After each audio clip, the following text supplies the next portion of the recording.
যে দুটো বই নিয়ে আজকে আমরা এখানে কথা বলবো, এই দুটি সংকলিত এবং সম্পাদিত। মনে হতে পারে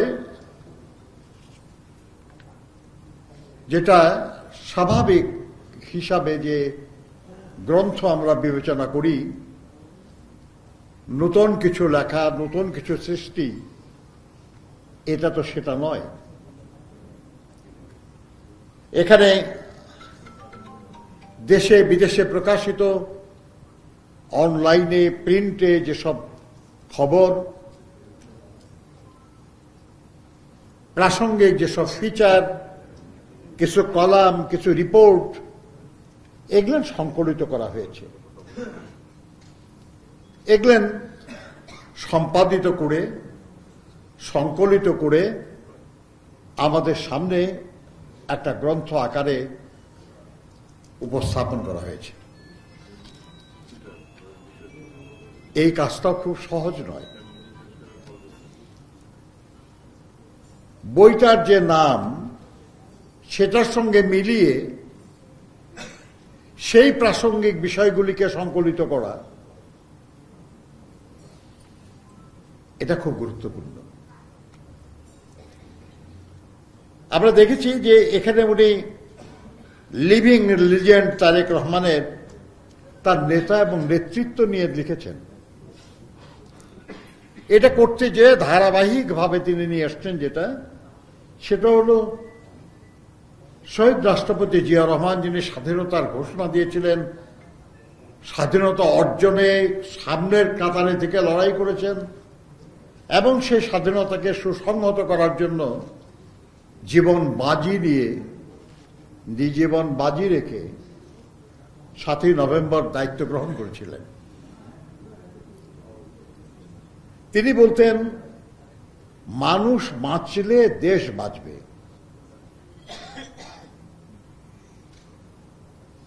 তার অনুপস্থিতিতে যিনি দায়িত্ব নিলেন, দেশনেত্রী বেগম খালেদা জিয়া 2008 সালে বিএনপির কাউন্সিলে যে স্লোগান ঘোষণা করলেন, সেটা হলো দেশ বাঁচাও, মানুষ বাঁচাও।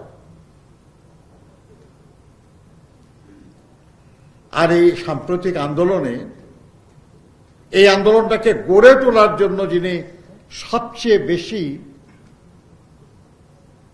এবং অব্যাহতভাবে দায়িত্ব পালন করেছেন, তিনি বিএনপির ভারপ্রাপ্ত চেয়ারম্যান জনাব তারেক রহমান। এবং তিনি লড়াইয়ের ময়দানে থেকে যে স্লোগানটা দিলেন, ওই একই, দেশ এবং দেশের মানুষকে বাঁচানোর জন্য, কিন্তু তার স্লোগান ছিল লড়াইয়ের স্লোগান, হটাও মাফিয়া, বাঁচাও দেশ, টেক ব্যাক বাংলাদেশ। এই যে ধারাবাহিক পরিবর্তন, ধারাবাহিক অগ্রগতি, ধারাবাহিক চলা, এটাকে গুছিয়ে আমাদের সামনে উপস্থাপন করার জন্য আমি সাইফুল ইসলাম সাহেবকে আন্তরিক ধন্যবাদ জানাই। বন্ধুরা,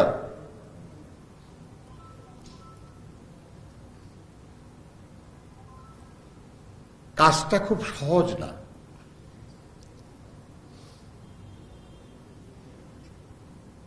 শহীদ জিয়া যখন 1975 সালে রাষ্ট্র পরিচালনার দায়িত্ব নিয়েছিলেন, আমরা জানি যে সেই সময় কোনো সংসদ ছিল না, সেই সময় কোনো রাজনৈতিক দল ছিল না, সেই সময় কোনো মন্ত্রিসভা ছিল না। সেই সময় ছিল শুধু একদিন বয়সী একজন রাষ্ট্রপতি। সারা দেশে বিশৃঙ্খলা, প্রশাসন, আইন শৃঙ্খলা বলতে কিছু নাই। এমনকি সেনানিবাস, যে সবচেয়ে সুশৃঙ্খল বলে পরিচিত, সেখানে মানুষ খুন হচ্ছে, অফিসারদের খুন করা হচ্ছে। সেই সময় দায়িত্ব নিয়েছিলেন দেশপ্রেমে উদ্দীপ্ত সাহসী মুক্তিযোদ্ধা শহীদ প্রেসিডেন্ট জিয়াউর রহমান বীর উত্তম। সেরকমই আর একটা দুঃসময় 1990 ছাত্র গণঅভ্যুত্থানের পর, যখন দেশের অ্যানুয়াল ডেভেলপমেন্ট বাজেট যেটা বলে এডিবি,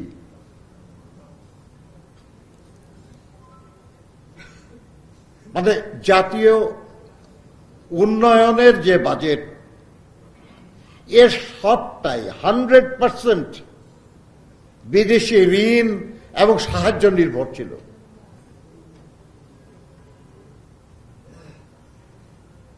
এখন তো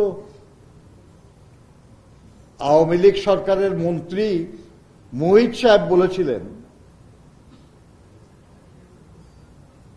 এ তো পুকুর চুরি না, এটা সাগর চুরি।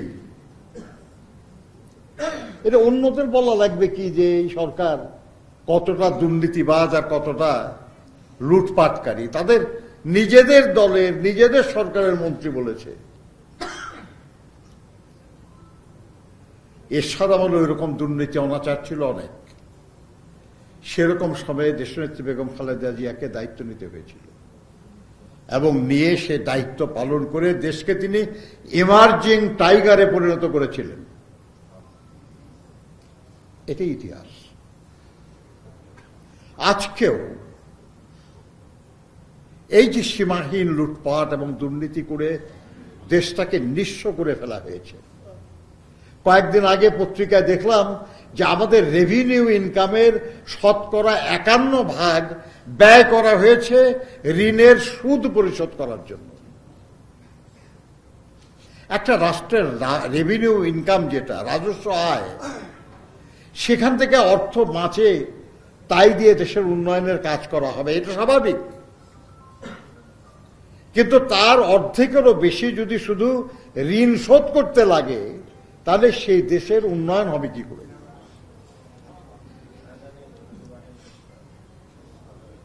এতই ঋণ করা হয়েছে।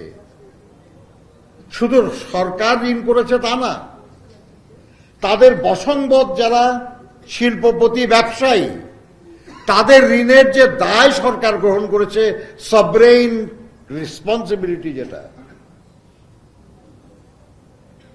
এটা মিলিয়ে যে পরিমাণ আগামী কয়েক বছরের মধ্যে, এখনই বাংলাদেশের বাজেটের সবচেয়ে বড় অংশ ব্যয় হয় ঋণ এবং ঋণের সুদ পরিশোধে। যত দিন যাবে তত আরো বিপজ্জনক অবস্থায় পড়ে যাব আমরা। অন্য কোনো কাজের জন্য টাকা খরচ করার অবশিষ্ট থাকবে না। এই যে দুর্নীতি অনাচার, এই যে লুটপাট, এই যে অর্থ পাচার, এই যে দেশটাকে লুটে পুটে খাওয়া, যারা আমরা আজকে বেঁচে আছি, যারা দেখছি, আমরা তো দেখছি, কিন্তু তারপরেও হয়তো আরো 2-4-10 বছর পরে আমরা হয়তো ভুলে যাব অনেক কিছু। 2-4টা পয়েন্ট মনে থাকবে, আর কিছু মনে থাকবে না। এবং যখন এটা কেউ বলতে যাবে, অনেকে বিশ্বাস করতে চাইবে না যে এটা কি করে সম্ভব যে ব্রিজ বানানো যায় 2000 কোটি টাকা, সেটা 30,000 কোটি টাকা লাগছে, এটা কি সম্ভব নাকি? তখন এই বইটা বের করে দেওয়া যাবে তাদেরকে, পড়ে দেখো কিভাবে 2000 কোটি টাকার একটা ব্রিজ 30,000 কোটি টাকায় তৈরি হয়েছে।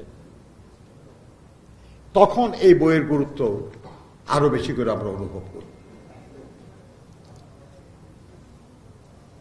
বন্ধুরা আমার,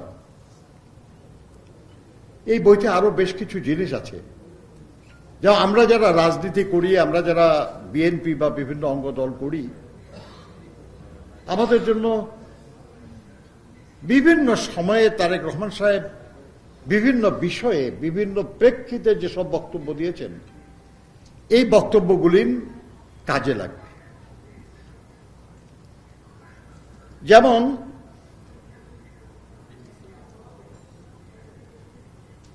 তিনি একটা জায়গায় বলেছেন যে অতি সম্প্রতি যে নিজের মহৎ কাজ দিয়ে প্রমাণ করুন যে আপনি আওয়ামী লীগ না, আপনি একজন মানুষ। খুব ইন্টারেস্টিং কথা যে আপনি ভালো কাজ দিয়ে প্রমাণ করেন যে আপনি আওয়ামী লীগ না, অর্থাৎ আওয়ামী লীগ ভালো কাজ করে না কখনো, এবং এটাও প্রমাণ করেন যে আপনি একজন মানুষ আর ওরা মানুষ না, আসলে অমানুষ।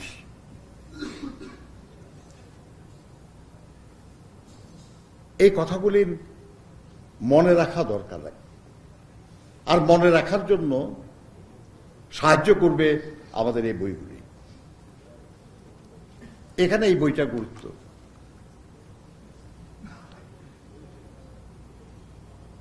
তারেক রহমান সাহেব বলছেন যে ক্ষমতার পরিবর্তন মানে শুধু রাষ্ট্র ক্ষমতার পরিবর্তন না, ক্ষমতার পরিবর্তন মানে হলো রাষ্ট্র, রাজনীতি, জনগণ এর গুণগত পরিবর্তন। আর রাজনৈতিক নেতাকর্মীদের আচরণ গুণগত পরিবর্তন যদি না হয়, জ্ঞানভিত্তিক রাষ্ট্র এবং সহনশীল উন্নত সমাজ তাহলে গড়া সম্ভব না। অর্থাৎ ক্ষমতার পরিবর্তন, আমাদের অনেকেই আজকাল বক্তৃতায় দেয় দেখি যে এত রক্ত এগুলেন শুধু ক্ষমতার পরিবর্তনের জন্য।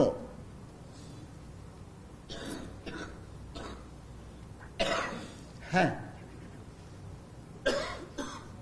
যদি সেই ক্ষমতার পরিবর্তন দেশ, জনগণ, মানুষ এবং এই রাষ্ট্রের পরিবর্তনের জন্য হয়,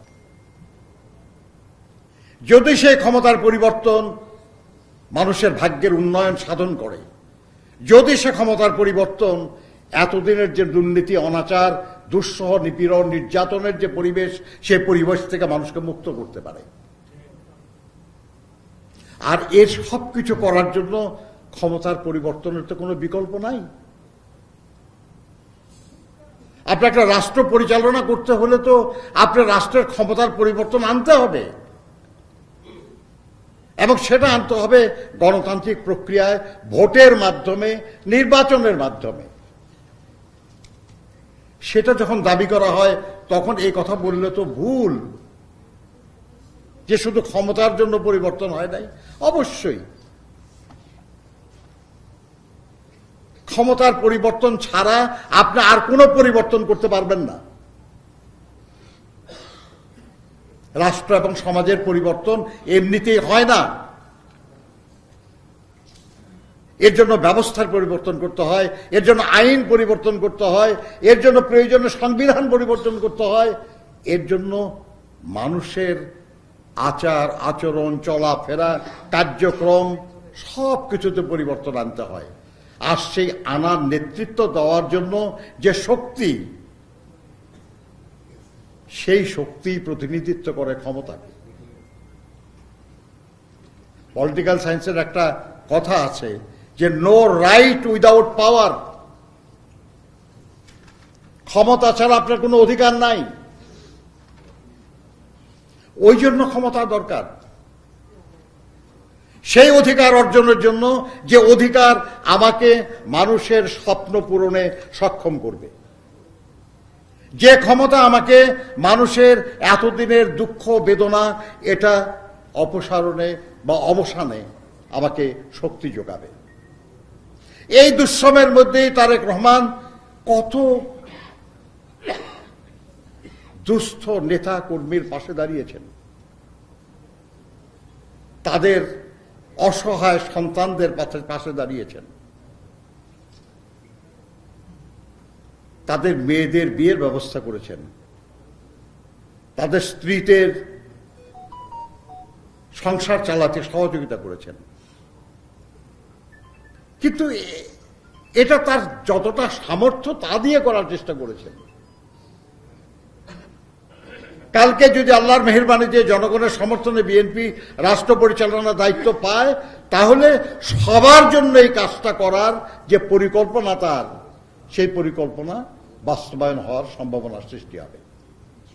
সেটা চাওয়া কি অপরাধ? না সেটা চাওয়া অস্বাভাবিক বা অন্যায়? নো।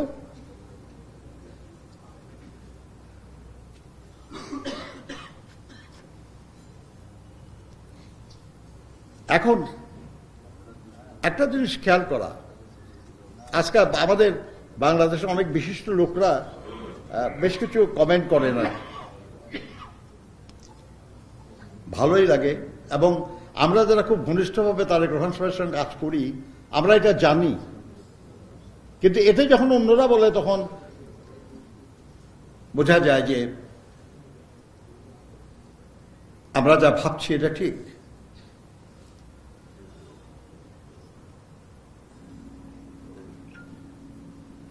আপনার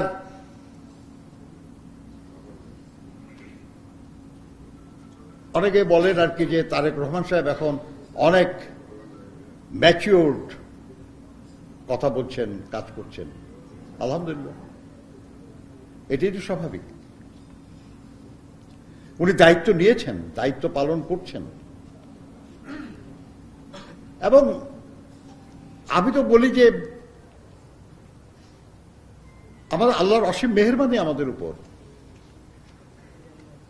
জিয়া রহমান সাহেব বিএনপি প্রতিষ্ঠা করলেন। আমাদের দেশে রাজনৈতিক বোদ্ধারা বলতেন জিয়া রহমান বেঁচে না থাকলে এই দল টিকবে না। কিন্তু আল্লাহর কি মেহেরবানি যে জিয়া রহমান সাহেব শাহাদাত বরণের পরে দেশনেত্রী বেগম খালেদা জিয়ার হাতে বিএনপি আরো সমৃদ্ধ হয়েছে, শক্তিশালী হয়েছে এবং পরিপূর্ণ একটা রাজনৈতিক দল হিসাবে গঠিত হয়েছে। তার মানে জিয়া রহমানের অবদান কমে গেল বা বেগম খালেদা জিয়া তার চেয়ে বড় নেতা হয়ে গেল তা কিন্তু না। বুঝতে হবে আমাদের প্রেক্ষিতটা আলাদা, এবং সে প্রেক্ষিতে সেই কাজটা করা গেছে। দেশনেত্রী বেগম খালেদা জিয়া জিয়া রহমান সাহেবকে সামনে রেখেই এই কাজটা করেছেন, তার কর্মসূচিকে ধরে রেখেই এই কাজটা করেছেন, তার আদর্শকে ধারণ করেই এই কাজটা করেছেন। একই কাজ করেছেন তারেক রহমান সাহেব।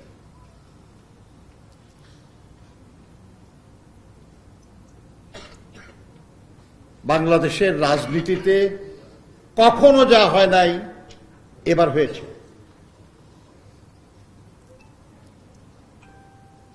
ডানপন্থী দল, বামপন্থী দল, ইসলামিস্ট দল, সমাজতন্ত্রী দল, এগুলো সব একসাথে লড়াইয়ের ময়দানে নেমেছে এইবারই প্রথম, এবং ঐক্যবদ্ধভাবে যুগপৎ আন্দোলনে। এই কাজটা সম্ভব করেছেন তারেক রহমান সাহেব। এটা একটা নতুন অর্জন। এবং একই সাথে ভাবেন একবার 1982 সালে আমরা ক্ষমতাচ্যুত হওয়ার পরে আমাদের বহু মন্ত্রী, এমপি, নেতা দল ত্যাগ করেছিল। এমনকি 2006 সালে যখন আমরা দায়িত্ব ছেড়ে দেই তখনও বিএনপিতে একটা বেশ বড় ধরনের ভাঙ্গন হয়েছিল।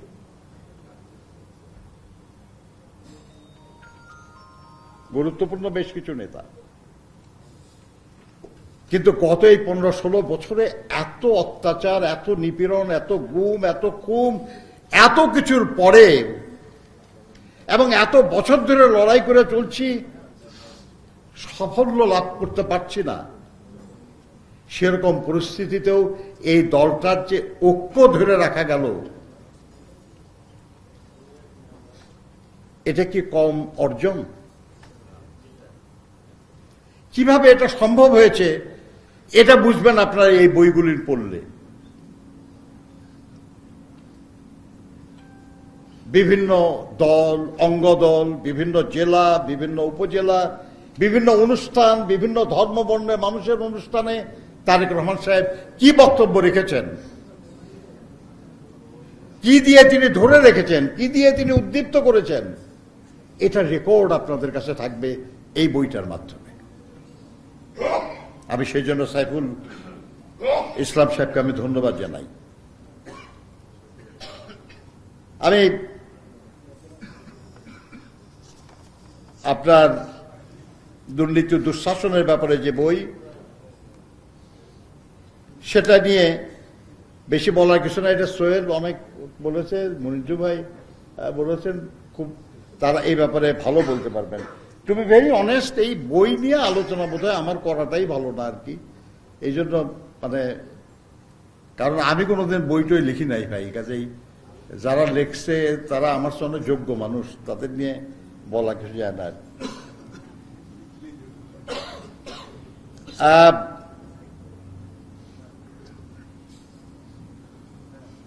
এটা দুর্নীতি, অনাচার বা অপরাধ, যে কোনো অপরাধ, এটা এমন একটা সার্কেলের মতো যে একটা আপনাকে আর একটাকে টেনে নিয়ে আসে আর কি। যেমন এখন কি দুর্নীতি করার জন্য শেখ হাসিনা সরকার দেশে দুঃশাসন কায়েম করেছে, নাকি দুঃশাসন কায়েম করার ফলে দেশে দুর্নীতির ক্ষেত্র প্রস্তুত হয়েছে? কিন্তু সব মিলিয়ে ব্যাপার কিন্তু একটাই হলো যে দেশে দুর্নীতি ছিল এবং দুঃশাসন ছিল। দুঃশাসনকে টিকিয়ে রাখার জন্য যাদের দিয়ে দুঃশাসন টিকিয়ে রাখতে হবে তাদেরকে অবাধে দুর্নীতি করতে দেওয়া হয়েছে। আবার তাদের দুর্নীতির করে তারা যে সম্পদ অর্জন করেছে সেটা যদি রক্ষা করতে হয় তাহলে দুঃশাসন ছাড়া আর কোনো পথ নাই। সুশাসন দিয়ে এটা তো সম্ভব না। কাছে গত 16 বছরের আমাদের এই সময়টাই ছিল দুর্নীতি, অপশাসন বা দুঃশাসন এই যুগ। হাজার হাজার না, লক্ষ লক্ষ কোটি টাকা লুটপাট হয়েছে, বিলিয়নের হিসাবে দুর্নীতি হয়েছে। শুধু নিজ বা নিজের পরিবার না, আত্মীয় বন্ধু, এমনকি অফিসের পিয়ন পর্যন্ত দুর্নীতির অংশীদার। দলের নেতা কর্মী, আমলা কামলা যা ছিল সবাই দুর্নীতির অংশীদার। উপাচার্য থেকে শুরু করে সেনা প্রধান বলেন আর পুলিশ প্রধান বলেন আর র্যাব প্রধান বলেন, সবার বিরুদ্ধে দুর্নীতির অভিযোগ।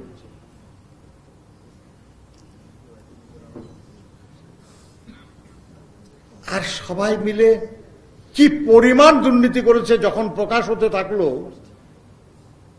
তখন মানুষ অবাক বিস্ময়ে দেখছে যে দেশের লক্ষ লক্ষ কোটি কোটি মানুষ না খেয়ে থাকে, অনাহারে ঘুমাতে যায়, থাকার জায়গা নেই, কর্মহীন, দুস্থ। সে দেশের মানুষের সম্পদ এইভাবে যারা লুট করেছে তারা তো আজকাল দেখা যায় না, কিন্তু আমরা দেখছি ছোটবেলায় শকুন মরা গরু খাওয়ার জন্য চলে আসতো দলে দলে। এরা তো সেই শকুন, তারা দুস্থ মানুষের রক্ত মাংস কুড়ে কুড়ে খেয়েছে।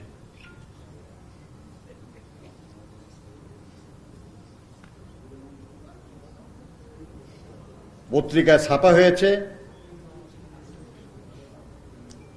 হাসপাতালে বালিশ কাণ্ডর কথা শুনেছি আমরা, পর্দার কথা শুনেছি আমরা, বটির কথা শুনেছি, 250 টাকার সুচ 25,000 টাকা কেনার কথা শুনেছি আমরা। আমরা পত্রিকায় দেখেছি কেজির মাপে ঘুষ নেওয়া হচ্ছে। গোনার সময় নাই, গোনার অসুবিধা। হ্যাঁ, এবং এক সময় শুনেছি কম্বল চুরি, সেখান থেকে শুনলাম রিজার্ভ চুরি। এই যে বাংলাদেশ, দেশের টাকা ভাগাভাগি করে নেওয়া হচ্ছে, পাচার করা হচ্ছে, নিঃস্ব করা হচ্ছে দেশটাকে। এই থেকে যে মুক্তি, এর একটা মোটামুটি ধারা বিবরণী আপনারা এই বইতে পাবেন। আমি বিশ্বাস করি যে আগামী দিনে এই সব কিছুই আমাদের কাজে লাগবে। মন্দকে